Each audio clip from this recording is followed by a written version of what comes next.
Pumunta po kami doon sa lamay ni Brother Iner. Yung paglakbay papunta doon, pag-commute, at saka po yung pabalik, napakatinding traffic. So, inabot po kami ng gabi na nung nakauwi sa bahay. Kung kaya ang aking ipaglilingkod na lesson sa inyo ay isa ng tawag nito, repeat performance. Subalit, ito ay magandang, although ito ay maulit na, sabi ko nga kanina, baka hindi nyo na din matandaan. No? We had this lesson last May 1, 2022. So, ito pong pag-aaral po natin ay may kinalaman sa prayer.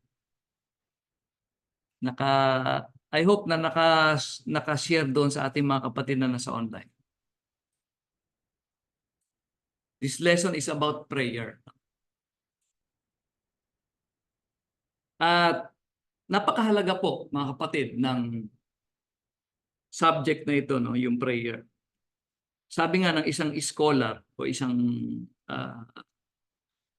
teacher, a day without prayer is a boast against God. Ang isang araw nga lamang daw na hindi ka makapanalangin, isa na itong pagmamalaki laban sa Diyos. Bakit? Nakalimutan mong manalangin, makipag-usap, magpasalamat sa Diyos na nagbigay sa iyo ng buhay, na nagbigay sa iyo ng araw na yan.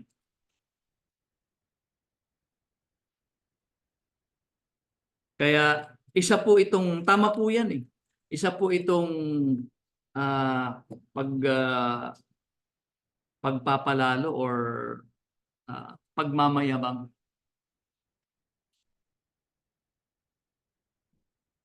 At kapag pinag-uusapan po yung subject ng prayer, wala po tayong ibang, in the Old Testament and in the New Testament, we have lots of example. Marami po tayong example na makikita. Men of God who are prayerful, who can be a good example na gayahin. But bar none, ang pinakamahusay o ang ultimate example po natin ay walang iba kundi ang ating Panginoong Hesus. No?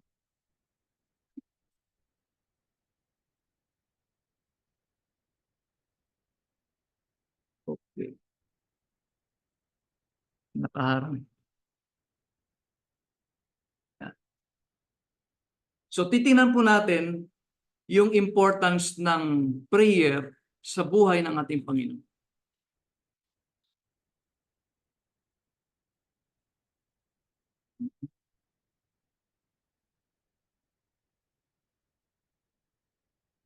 Una po, ang ating Panginoong Hesus, He began His ministry with a prayer. At yan po ay ating mababasa doon po sa aklat ni Lucas.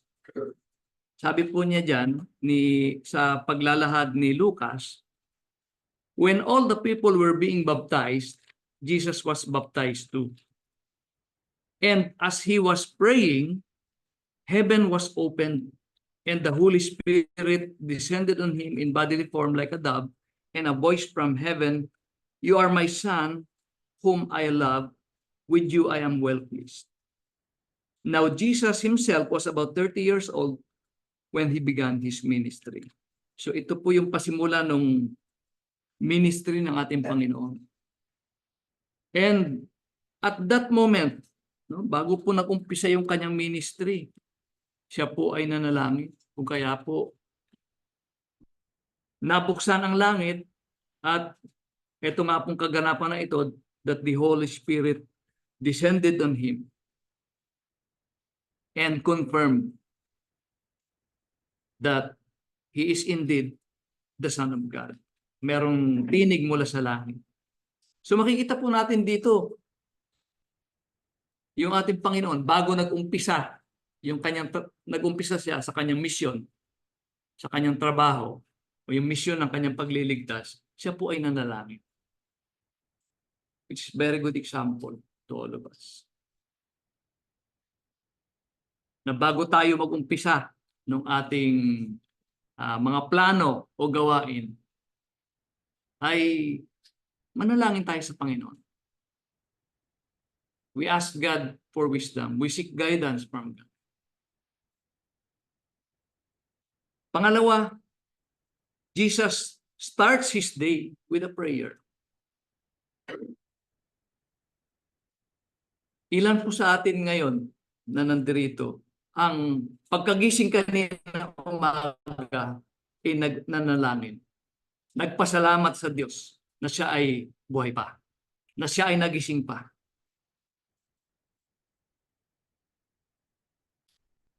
Marahil, minsan nakakalimutan natin, due to napaka-busy. But let us take this cue from Jesus. Siya nga po yung ating example. Jesus starts his day with a prayer. Sabi po diyan sa Mark 1 verse 35, yan pong basahin sa Tagalog. Ang nandyan po sa screen ay English.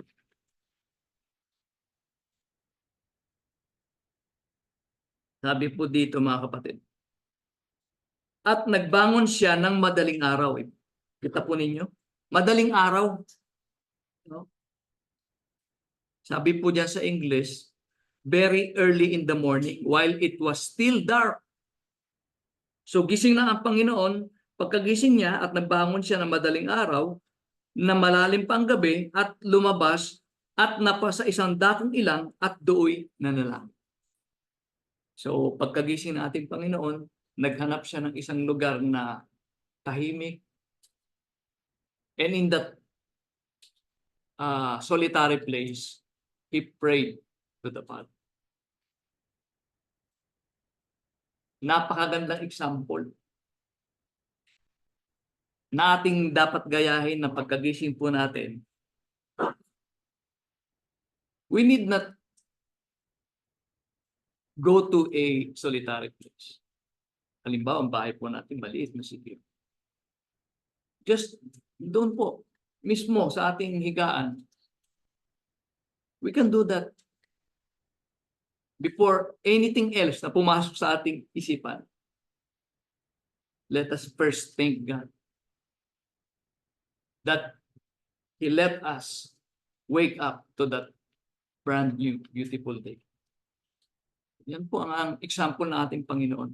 He starts His day with a prayer. Pangatlo mga kapatid, kung inuumpisa ng Panginoon ang kanyang araw sa pamamagitan ng panalangin, He also ends His day with a prayer. Bago siya matulog, bago siya magpahinga, no? Siya po ay nananalangin. At yan po ay atin din po mababasa sa Matthew chapter 14, verse 22 to 23. Ang ating Panginoon po, baka sabihin po ninyo, hey, He is God in the flesh. Totoo po yan. But we can see here the attitude. Kahit siya ay Diyos, siya ay pinapakita niya yung kanyang human side. At yung example na yan ay kanyang ipinapakita na dapat nating gayahin. Sabi po sa Tagalog, at pagdakay, pinapagmadali niya ang kanyang mga alagad na magsilulan sa daong at magsiuna sa kanya sa kabilang ibayo hanggang pinayayaon niya ang mga karamihan. So ito po yung dinidismiss niya na yung after nila mapakain yung 5,000, after feeding the 5,000, gabi na, kaya dinismiss na ng Panginoon yung mga tao, pinapauwi na, binigyan niya ng instruction yung kanyang mga alagad na pumaroon sa kabilang dako ng lawa. And then, At pagkatapos, sabi sa verse 23, na mapayaon niya ang mga karamihan, ay umahon siyang bukod sa bundok upang manalangin. At nang gumabi na, ay siya'y nag-iisa doon. So, he ends his day with a prayer to his father. Napakagandang example na dapat po nating tularan. Na bago tayo matulog, before we close our eyes to rest.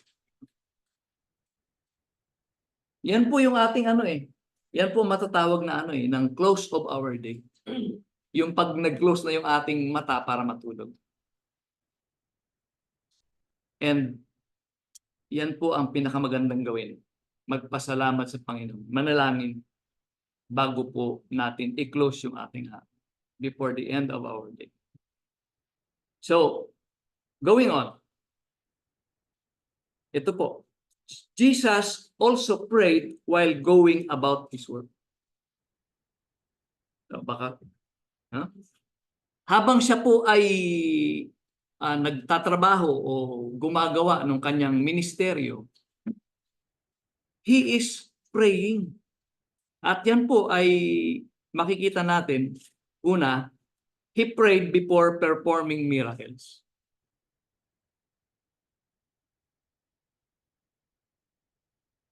Makikita po natin yan sa Mark chapter 6, verse 41 to 44. Ganito po ang sabi. At kinuha niya ang 5 tinapay at ang 2 isda, at pagtingala sa langit, ay kanyang pinagpala. You see, nakita po ninyo. Nanalangin siya sa Ama. Ito yung pinarami niya, yung 5 tinapay at 2 isda. Siya ay tumingala sa langit at kanyang pinagpala at pinagputol-putol ang mga tinapay at ibinigay niya sa mga alagad. Ito yung feeding of the 5,000. How many of us during the course of our day, habang tayo nagtatrabaho, we pause for a while to think about God and give thanks. O manalangin tayo, magpasalamat sa Panginoon. Minsan napaka-busy na natin. Maging ako man, guilty ako niyan . Sa office, napaka-busy, ang daming trabaho. Kaya po, this lesson should remind us the importance of prayer. Hindi naman natin kailangang gayahin yung mga yung mga Muslim. Mga Muslim po. Pero nakakabilib po sila, mga kapatid. Pagdating po ng alas 12 ba? O alas 5? 6? Basta meron silang set time. Na sila po ay, meron silang prayer room . Kung wala pong prayer room, maghanap po yan sila ng isang kwarto na tahimik, yung sila lang. Maglalatag po yan ng yung maliit na banig. At doon po ay magluluhod at mananalangin. Yun po yung kanilang costumbre, yun po yung nakasanayan. Hindi naman po natin kailangan gayahin yung ganun. We only need to pause.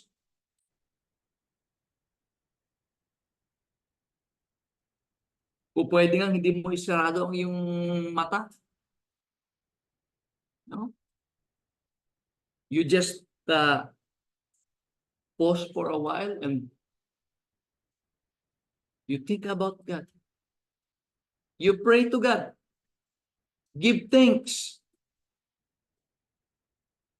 Ayan, mamaya po makikita po natin. Baka naalala lang natin na manalangin sa Diyos kung or mag-post para tulungan mo naman ako, may problema ako. Madalas po, ganun po ang tao. No? So ito po, nakita po natin ating Panginoon, while doing about His work, He's praying. Ito po, ah yung nauna, yan po yung feeding of the 5,000. Ito naman pong pangalawa sa Mark chapter 8, the feeding of the 4,000. Meron pong dalawang pagpapakain dyan na naitala sa aklat ni Marcos, the feeding of the 5,000 and the feeding of the 4,000. And just the same, mga kapatid,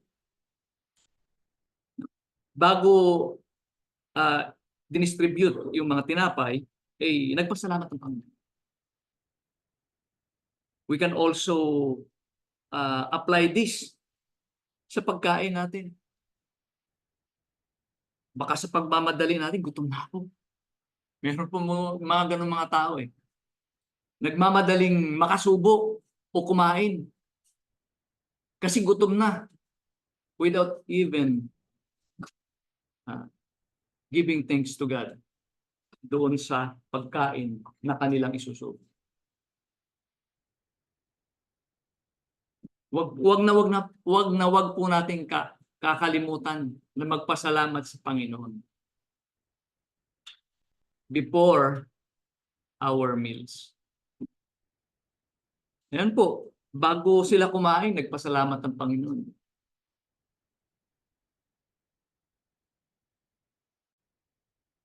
Ito po, while still doing His work, ang ating Panginoon, after healing the people, He prayed. Ayan po, nagpapagaling siya.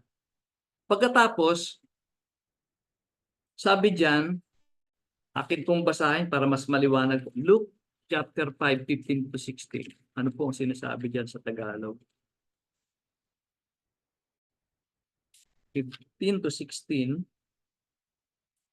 Datapwat lalo ng kumakalat ang balita tungkol sa kanya at nang nagkatipon ang lubhang maraming tao upang makinig at upang pagalingin sa kanilang mga sakit. Datapwat siya'y lumigpit sa mga ilang at nananalangin. So, makikita natin dito yung gawain ng ating Panginoon na kapag gusto niyang manalangin, He withdrew from the crowd. To lonely places, sabi po dyan sa translation na yan. Dito po sa aking binasa, King James.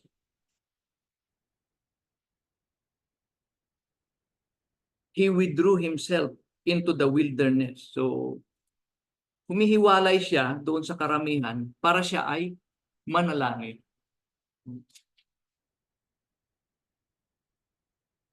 Marami pong paraan para magawa po natin yung ganun eh.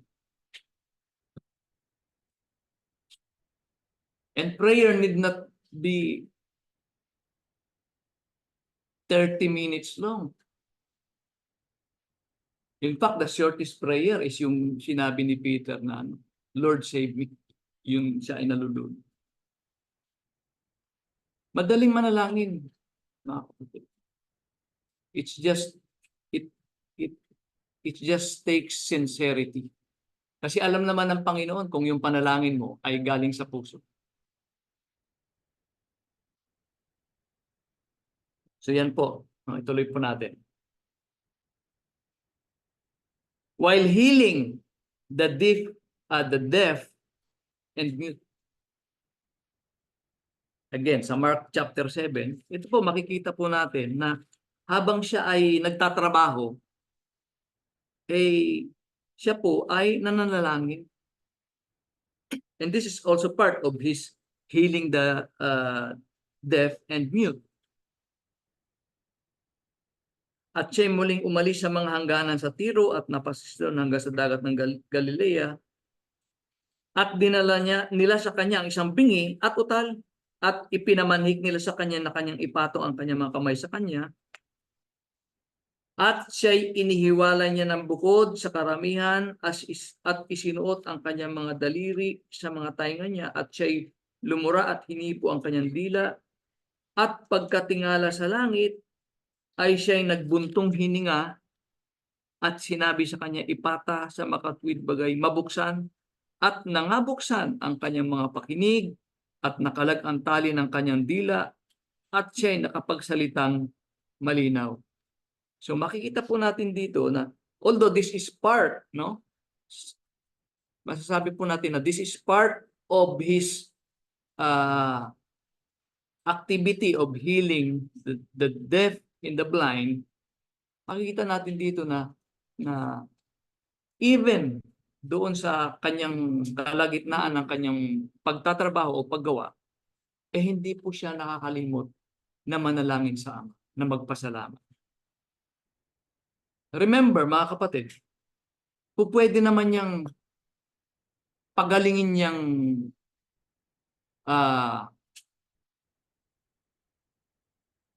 ano ba yan?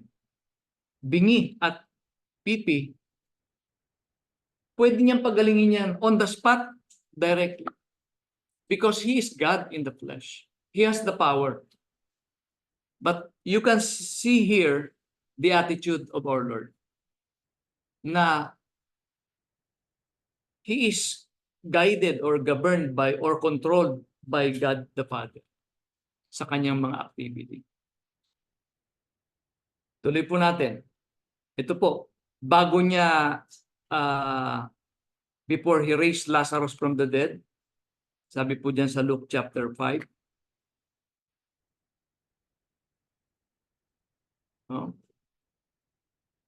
Then Jesus looked up and said, Father, I thank you that you have heard me. No, may mga instances, mga kapatid, na ipinapakita mismo ng ating Panginoon sa karamihan yung kanyang pananalangin. And maybe the reason is for these people to recognize the importance of prayer. Pinapakita niya para ito ay kanyang gayahin. Kanilang gayahin. At ito din ay isang pagpapakita ng kanyang dependence sa Ama. At pagpapakita ng kanyang ng kapangyarihan ng Ama na pagalingin o isa po itong proof. Sabi po diyan, tingnan nyo. Father, I thank you that you have heard me. I knew that you always hear me, but I said this for the benefit of the people standing here, that they may believe that you sent me. Ito po isang pagpapakita ng kapangyarihan upang yung mga tao ay maniwala na siya ay sinugo ng Ama. So we can see here, mga kapatid, that prayer holds a very special place in the life of Jesus. Ito po. Jesus prayed before making important decisions. Come to think of it, ang ating Panginoon ay Diyos. Don't you think hindi niya alam yung kanyang ginagawa? No? Don't you think kapag ka nag-decide siya o mayroon siyang ginawa, hindi yung tama? Diyos siya. Di ba? He has the wisdom to make correct decisions. Pero ito po, no? Makikita natin, maganda example. Jesus prayed before making important decisions. Tayo po, bago ba tayo gumagawa ng isang desisyon na importante o it's a life-altering decision or isang desisyon, no? Isang gawain na bago mo gawin, teka, tama ba itong gagawin ko? Do we stop and pray to God to give us wisdom na mag-decide sa bagay na yan? Let us follow the example of Jesus. Tingnan po ninyo. Bago siya gumawa ng desisyon na importante, siya po ay nanalangin. Ano po yung desisyon na ito? Ano po yung ipinalangin niya? Ito po. Bago niya pinili yung kanyang 12 alagad, before choosing his 12 apostles. And tingnan po ninyo yung sinasabi ng talata, no? Sabi po diyan, at nangyari ng mga araw na ito na siya'y napasa bundok upang manalangin. At sa buong magdamag ay nanatili siya sa pananalangin sa Diyos. You see that? He stayed up all night in prayer to God before making this very important decision of choosing his 12 apostles. Ito po, marahil di natin kayang gayahin to.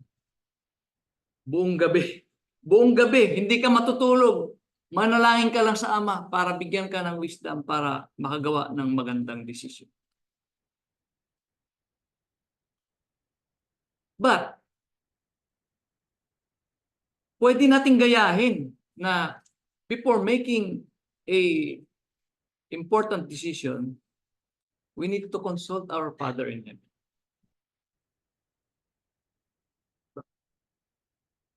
Panginoon, tulungan niyo po ako, bigyan niyo po ako ng wisdom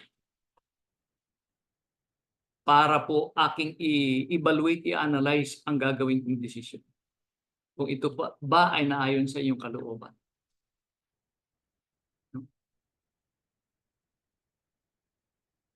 How many times have we done that?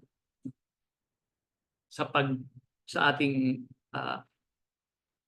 as we go on with this life. Hindi lang isang beses mangyayari yan, mga kapatid. Maraming beses po mangyayari that we are faced with something that we need to decide. Very important na mga decision. And let us follow the example of Jesus. Ang Panginoon hindi lang nagdasal ng isang oras. Buong magdamag. He spent the night praying to God.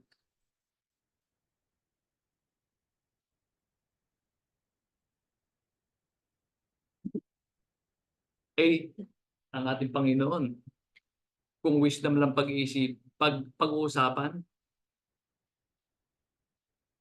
wala nang ibang taong mas wise pa sa Kanya.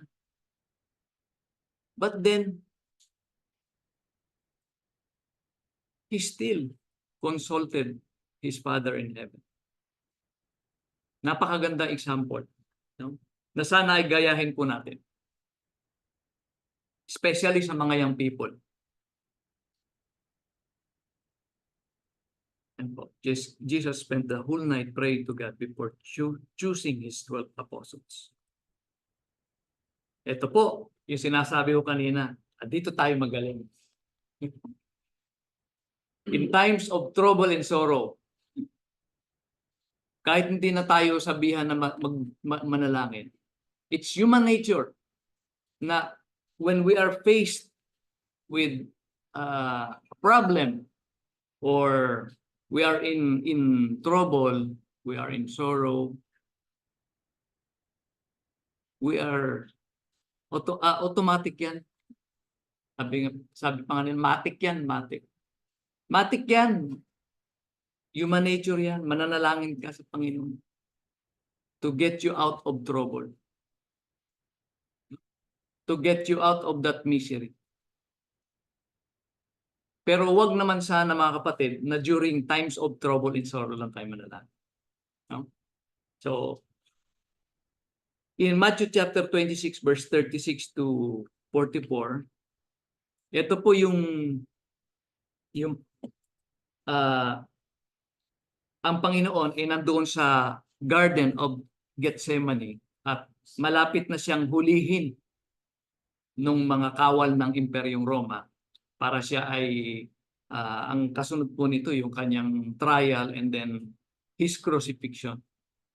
And so he was extremely sorrowful and troubled.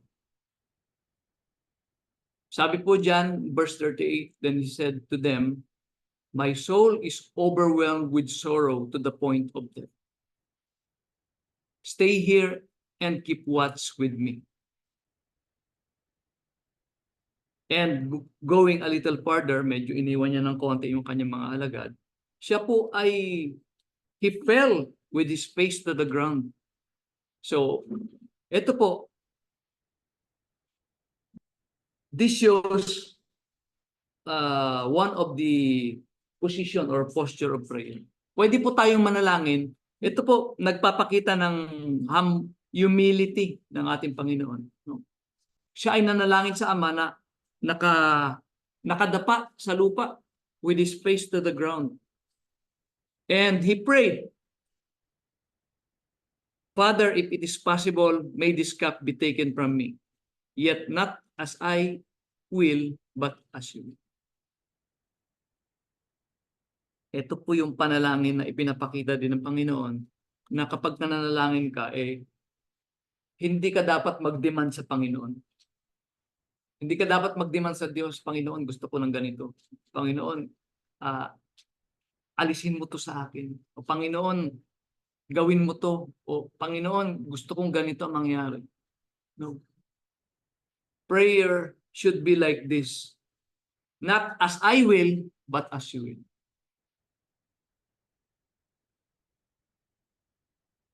Panginoon, hindi ang aking kalooban ang masusunod. Although you ask God for your petitions, no? But then you should end the prayer with, not as my will, but your will be done. Ang iyong kalooban, Panginoon, ang masusunod. Ang iyong kalooban ang mananaig, hindi ang aking kalooban. And this is the example of Jesus.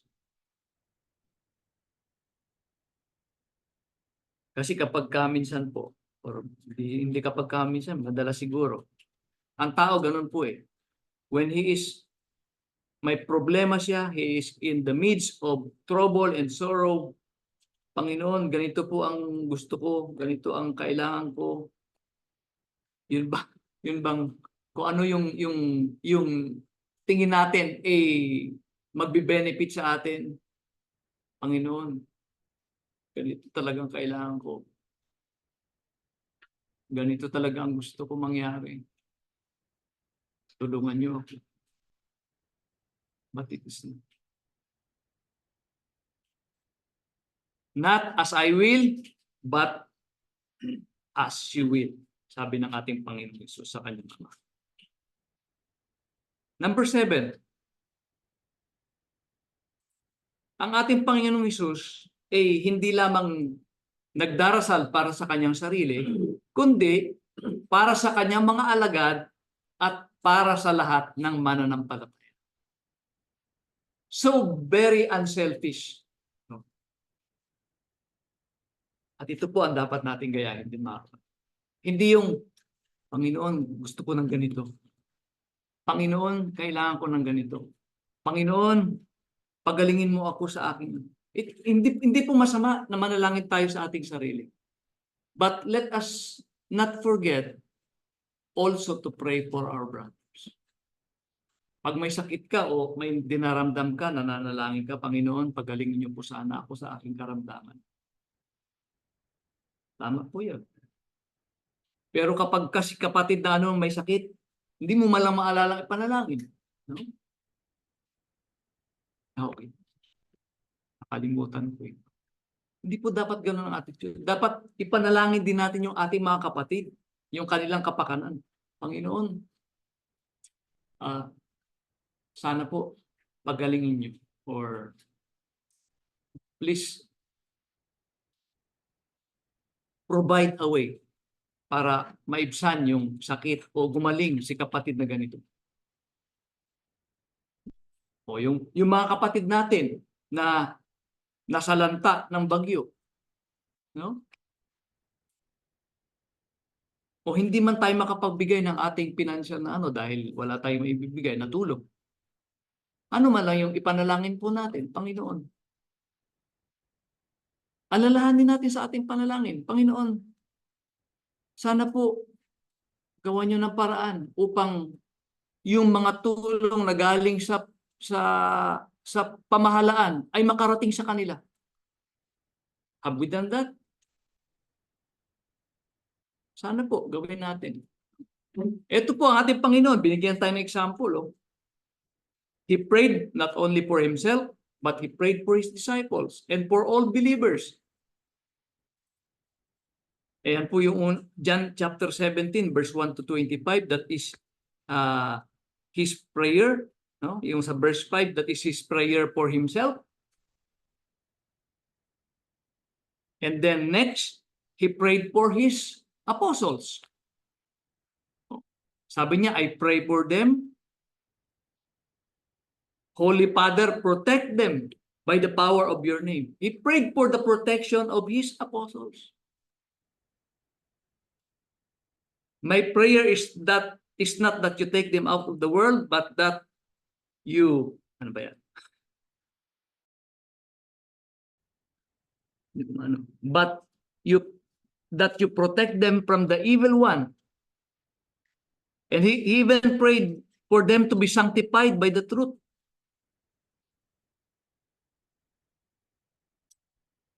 Hindi selfish ang ating Panginoon. Dito ipinapakita niya sa atin na yung kanyang selflessness. No? He cared for his disciples, not only for himself.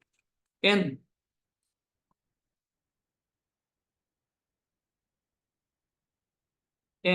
ito po sa verse 20,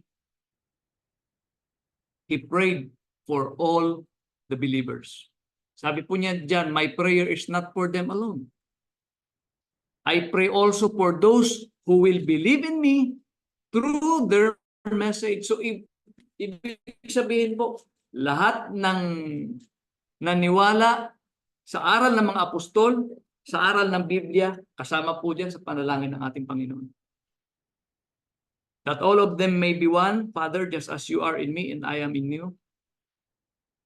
Father, I want those you have given to me to be with me where I am and to see my glory. Yan po ang panalangin ng Panginoon. Na yung mga umanib sa Kanya, yung mga sumama sa Kanya, naniwala sa Kanya, nanalig sa Kanya, at sumunod sa Kanyang mga utos at alituntunin, eh makasama niya someday, makasama niya in His glory, in His kingdom. So napaka-unselfish po ng ating Panginoon. Ito po, He even prayed for His enemies. Ito po mahirap gawin. No? Mahirap pong gawin. Ipanalangin mo yung kaaway. Ano siya? Siniswerte? No? But our Lord gave us this example. Mahirap gawin, mga kapatid. And, Jesus not only prayed for His enemies, but He also loved His enemies. Inibig niya ang kanyang mga kaaway. Ano pong proof niya? Tayo po, dati kaaway tayo ng Diyos eh. Ngunit inibig niya tayo noon pa man. Kaya nga ibinigay niya yung kanyang sarili para magkaroon tayo ng kapatawaran at tayo maging kaibigan niya. Hindi na kaaway, kundi kaibigan. So, in Luke chapter 23, verse 34, sabi ng ating Panginoon nang nanalangin siya sa Ama, Father, forgive them. Nung siya ay nandoon na sa krus. Sabi niya, Father, forgive them, for they do not know what they are doing. Hiningi niya ng kapatawaran yung nagpako sa kanya sa krus. Nung kumuha ng kanyang damit, nung tumusok sa kanyang tagiliran, no? Nung sa kanya, nagpahirap sa kanya.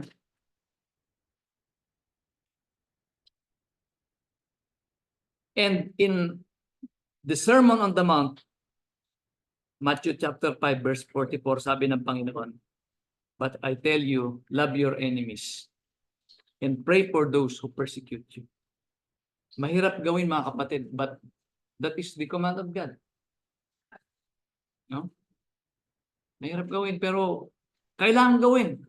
Sabi ng Panginoon, love your enemies. At ipanalangin mo yung mga nagpe-persecute sa iyo.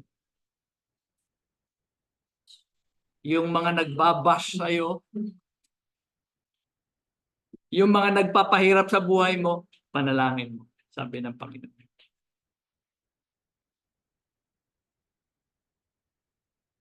Ito po, Jesus prayed after his triumphs and accomplishment. Ito na naman.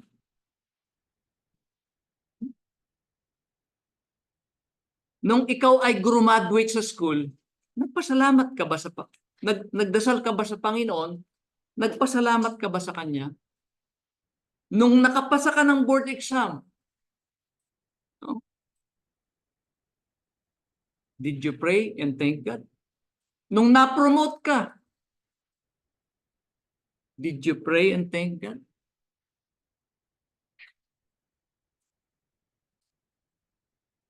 Nung nakabili ka ng bahay, nung nakabili ka ng sasakyan,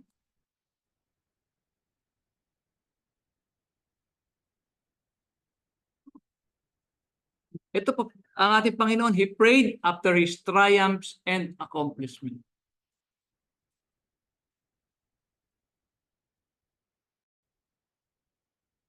After a successful and tiresome day of ministry, ito nabasa na natin kanina, sabi diyan sa verse 16, Luke chapter 5, "But Jesus often withdrew to lonely places and prayed." Katapos ang isang successful na araw ng paglilingkod, pagpapagaling ng mga may sakit, pagpapahayag ng ebanghelyo, ang ating Panginoon ay nananalangin sa kanila. And after His resurrection from the dead, yan po yung pinaka-greatest accomplishment ng ating Panginoon, yung kanyang pagkabuhay na muli sa mga patay. Bago po siya umakyat sa langit, siya po ay nanalangin.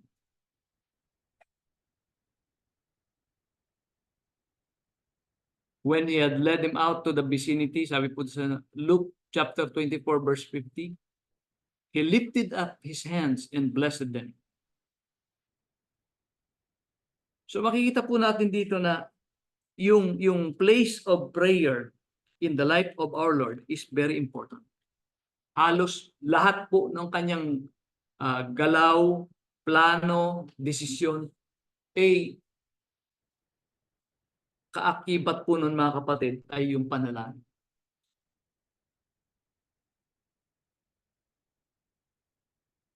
And we have to ponder on it. Kung ganun din ba tayo? No? Do we pray after our triumphs and accomplishment? Or do we only pray during our failures? Panginoon, tulungan niyo po ako sa susunod para hindi na ako bumagsak. No? Madalas ganun po ang human nature eh. Naalala lang natin ang Panginoon kapag nandoon sa negative. Pero kapag positive, masaya, pumasa, successful, ay hindi natin naalala ang Panginoon. Huwag naman sana mangyari, mga kapatid. So marami pang verses tayong maibibigay dyan, mga kapatid.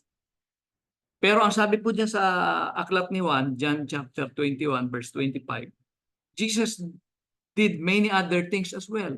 And if every one of them were written down, I suppose that even the whole world would not have room for the books that would be written. But then, sufficient na po yung ating binasa mga verses to guide us in our prayerful life as a Christian. Nakita po natin yung importance ng prayer sa buhay ng ating Panginoon. So isa-isahin po natin. Nasa konklusyon na po tayo. Let us follow the example of Jesus in how he regarded the importance of prayer in his life. Jesus prayed at the beginning of his ministry or mission.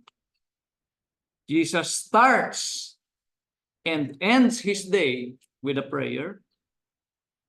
Jesus prayed as he goes about his work or his mission. He prayed throughout the day. Jesus prayed before making important decisions. Jesus did not only pray for himself, but also for his disciples and all his believers. And lastly, hindi pa yan ang last pala, Jesus prayed during his times of sorrows as well as during his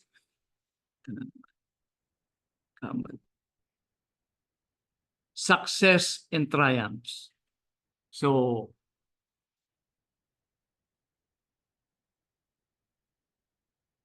I think that's the end, mga kapatid. May we never let a day pass without praying to God.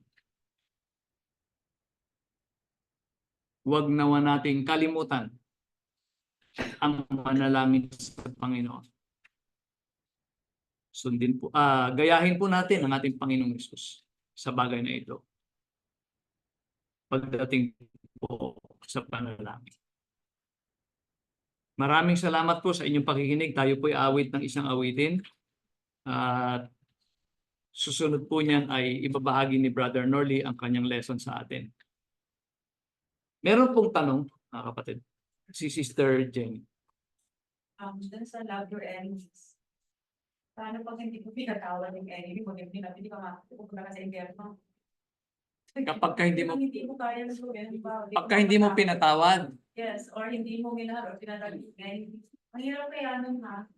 So, ibig sabihin, pupunta ba ang kaluluwa mo sa impyerno kung hindi mo nagawa yun? At pinipilit mo naman, hindi mo naman magawa. Ano? Talagang diktahan mo yung feeling mo. that's between you and God. Oh my God. Hindi ko, I cannot speak for God, no? Pero ang sabi kasi niya, yung pagpapatawad nga is, how many times napapatawarin mo isang tao na nagkasala sa iyo? 70 times 7. Personal question, kaya mo, Brad? Kaya mo ba? Tinawan ka talaga ng sobrang sakit, sobrang pagkakamali. Kaya mo bang patawarin ng isang tao? Hirap nun. Kung pupunta siya sa akin at huwingin ng tawad. Pero kung siya ang nagkamali sa akin, no? Siya ang pumunta sa akin at humingi ng tawad. Pero if not, hindi naman ako mag-e-effort na pupunta sa kanya at sasabihin ko sa kanya na pinapatawad na kita sa iyo. Sa puso mo. In your heart, you can forgive him. No. Di ba? Kalimutan mo na lang siya. Oh. Halimbawa, dati kayong magkaibigan. Kalimutan mo na lang, maging magkaibigan kayo noon. Although minsan, once in a while, maalala mo. Pero at least, huwag ka magkasala sa pag-iisip mo. At least hindi ka nag-iisip, naggumanti. Then I think that's part of forgiving the other person. But kung sino yung nagkamali, siya yung mag-reach out na humingi ng forgiveness. Pero kung ikaw, hindi ka naman, kung yung kaaway mo, may kasalanan ka, kung ikaw mismo nagkasala sa kaaway mo, ikaw ang pupunta sa kanya at humingi ng tawad. For you to have reconciliation. Pero kung siya ang may kasalanan sa iyo, parang mahirap talaga na you will go out of your way at pumunta ka sa kanya na sabihin mong pinapatawad na kita sa kasalanan. So case-to-case basis, Pero kung may mga ibang yung ibang question mo, I cannot speak for God. It's between you and God. Kasi ang Panginoon naman ang magbibigay ng kanyang judgment. Yung akin lang is my personal opinion. At if there is a command in the Bible, yun po yung ating susundin. Ngayon, if outside the commands or instruction of the Bible, speculation na lang natin yun. Pagdating po doon, let God decide on that. Basta gawin mo yung sinasabi ng banal na kasulatan. Meron pa po? Kung wala na po ay